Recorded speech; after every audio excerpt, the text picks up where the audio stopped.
दोस्तों, स्वर कोकिला लता मंगेशकर ने 92 साल की उम्र में इस दुनिया को अलविदा कह दिया। मुंबई के ब्रीच कैंडी अस्पताल में 6 फरवरी की सुबह उन्होंने अंतिम सांस ली, जहां कोरोना से संक्रमित होने के बाद उन्हें भर्ती किया गया था। लता मंगेशकर के निधन से पूरे देश में शोक की लहर है। भारत रत्न से सम्मानित लता मंगेशकर ने साल 1942 में अपने सिंगिंग करियर की शुरुआत की थी। उन्हें पहचान फिल्म महल के गाने आएगा आने वाला से मिली थी। लता मंगेशकर ने दुनिया भर की 36 भाषाओं में 50,000 से ज्यादा गाने गाए हैं। एक गायिका के तौर पर इतने लंबे करियर में लता मंगेशकर ने काफी संपत्ति भी बनाई थी, जो कि उनके जाने के बाद किसकी होगी, ये बड़ा सवाल अब खड़ा हो चुका है। लता मंगेशकर अपने पीछे इतनी प्रॉपर्टी छोड़कर गई हैं दोस्तों, जिसका अनुमान लगाना भी नाकाफी है। और लता जी के खाते में हमेशा उनके गानों की रॉयल्टी के तौर पर पैसा आता रहेगा। मतलब उनके जाने के बाद भी लता जी की कमाई रुकेगी नहीं। मगर अंदरूनी खबरें जो आ रही हैं वो बिल्कुल भी अच्छी नहीं है, क्योंकि रिपोर्ट्स की माने तो लता मंगेशकर की प्रॉपर्टी को लेकर अब कलह शुरू हो गई है, जिसकी पूरी डिटेल हम आपको बताते हैं। आप भी वीडियो को लाइक और शेयर करें और लता मंगेशकर की प्रॉपर्टी का सही हकदार किसे होना चाहिए, इस पर अपनी राय जरूर रखें। चैनल को सब्सक्राइब कर चैनल के साथ जुड़कर हमारी आवाज बने, हमारी ताकत बढ़ाएं। तो TrustedNetWorth.com की एक रिपोर्ट की माने तो लता मंगेशकर की कुल प्रॉपर्टी करीब 50 मिलियन अमेरिकी डॉलर के आसपास है, जो कि भारतीय रुपयों में तकरीबन 370 करोड़ रुपए होती है।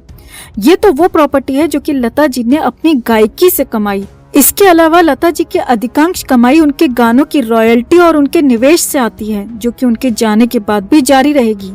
लता मंगेशकर ने पहली बार मराठी फिल्म किती हसल के लिए गाना गाया था।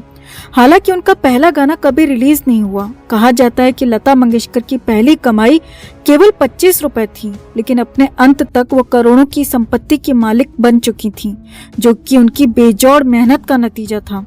अपने आखिरी समय में भी लता मंगेशकर की मंथली इनकम 40 लाख के आसपास थी और सालाना उनकी आय करीब 6 करोड़ बताई जा रही है।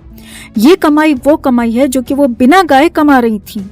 इसके अलावा भारत रत्न लता जी का साउथ मुंबई के पैडर रोड पर एक घर है, जिसका नाम प्रभु कुंज भवन है। वो इसी में रहा करती थी। रिपोर्ट्स की माने तो इस घर की कीमत भी करोड़ों में है, क्योंकि जिस इलाके में ये घर है वो इलाका मुंबई का सबसे पॉश और आलीशान इलाका माना जाता है। यहाँ घर होना मतलब कि करोड़ों की प्रॉपर्टी होना है। इसके अलावा pressreader.com की एक रिपोर्ट के मुताबिक लता मंगेशकर कारों की भी बेहद शौकीन थी। उनके नाम पर एक शेवरले ब्यूक और एक क्रिसलर है। लता मंगेशकर को फिल्म निर्माता यश चोपड़ा ने वीर ज़ारा के गाने के रिलीज होने के बाद एक मर्सिडीज कार भी गिफ्ट दी थी। ये सभी लग्जरी कारें हैं जिनकी कीमत लाखों में है। लता मंगेशकर को गहनों का भी काफी शौक था। सोने और हीरे के आभूषण उन्हें बेहद पसंद थे। रिपोर्ट्स की माने तो लता जी अपने पीछे लाखों करोड़ों के जेवर भी छोड़कर गई हैं। कुल मिलाकर लता मंगेशकर अपने पीछे अरबों की संपत्ति छोड़कर गई हैं। और अब मुंबई से जो रिपोर्ट आ रही है वो ये है कि लता जी के जाने के बाद उनके रिश्तेदारों के बीच प्रॉपर्टी को लेकर अंदरूनी कलह शुरू हो चुकी है। हालांकि बाहर किसी ने कुछ नहीं कहा। ऑफिशियली इस बात की किसी भी तरह की कोई पुष्टि नहीं हुई है, मगर करीबी सोर्सेज की माने तो प्रॉपर्टी को लेकर द्वंद्व शुरू हो चुका है। मध्य प्रदेश के इंदौर में जन्मी लता मंगेशकर 5 भाई बहन थे।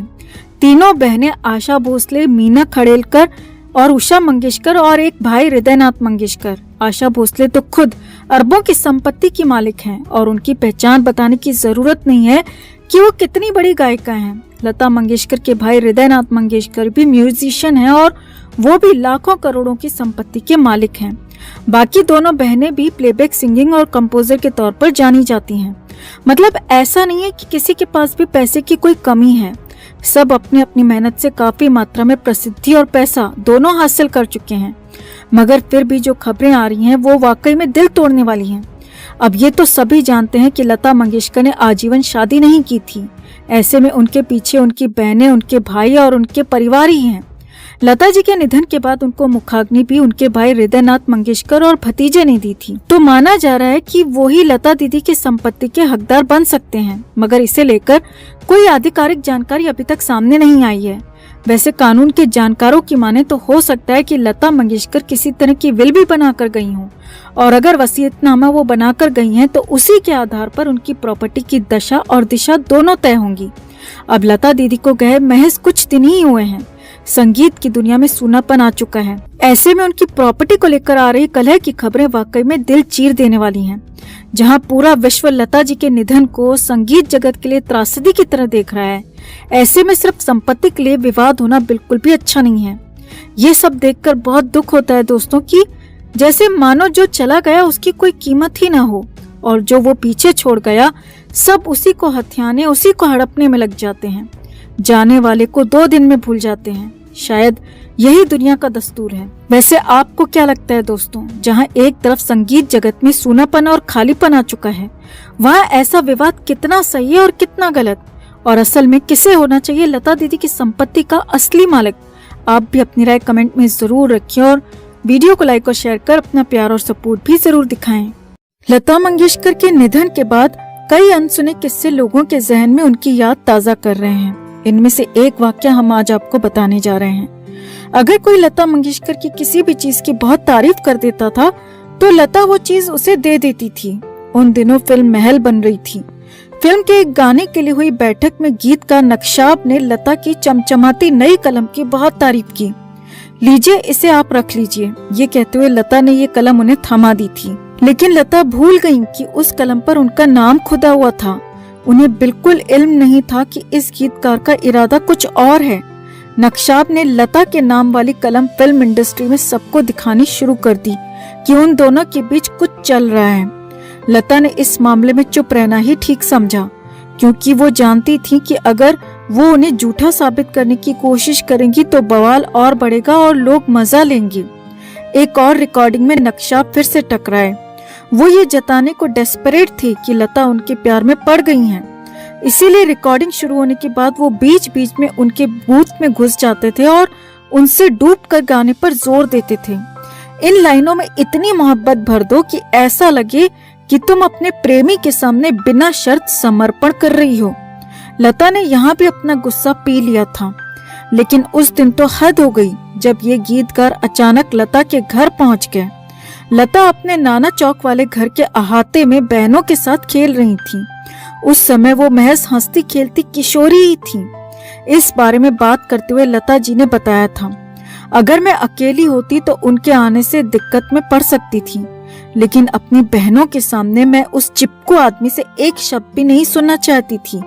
मैं उन्हें सड़क पर ले गई।